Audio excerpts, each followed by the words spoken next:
connected with Sabbath when I was at school. So a mate of mine used to go around his house and play chess, and he used to play all these albums in the background, Sabbath and Jethro Tull and all kinds of stuff, all different stuff, King Crimson, all different stuff. And I remember hearing these songs and think, of these different bands, and Sabbath in particular was like, wow, these riffs and amazing, And anyway, I borrowed the albums from him, and that's what inspired me to not just Sabbath, but lots of other albums. But that, that's one of the albums, Paranoid, the first album that made me want to play. I first heard Black Sabbath as a teenager.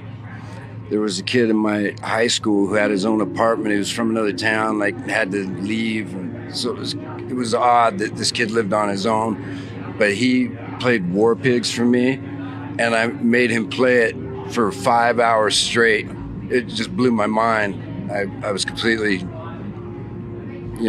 floored. I remember my buddy Tommy, we were in art class in, had to be like 6th grade or whatever. I think we were like 12 years old at the time. But I remember he had the skull, like a jawless skull, which is basically like Scully in Black Label now. It's just a jawless skull with a lightning bolt going through it, and it said Black Sabbath 666 or whatever. And I was like, oh, wow, that's cool. I was like, what is that? And he goes, oh, it's this band my older brother listens to them. I was like, oh, wow. So I never even heard it, just because it looked cool. I was in grade school, and some kid brought the record into the gym where we were doing pull-ups, and I think it was We Sold Our Souls for Rock and Roll, with that kind of crazy album cover, and I remember being literally afraid. And I saw another album cover at a mall, some kid had it. I was afraid for my soul, and yet darkly compelled to find out what the music was about. I remember my mother, we were at the mall. My mom was like, you can get a record if you want to get a record. So I was like, oh, awesome. So I said, I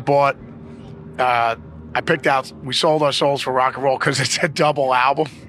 Just being such an asshole. So, instead of just getting a single record, I made sure it was the double. So decision with Tool, nothing's easy. Nothing is a simple decision of just yes, let's go. It always ends up being something difficult. So I didn't think it was going to happen. But then everybody was like, yeah, let's do it. But, oh, okay. Let's do it then. Come on, guys, this is it. Yeah. The reason I'm on a stage at all is because of Black Sabbath's first album.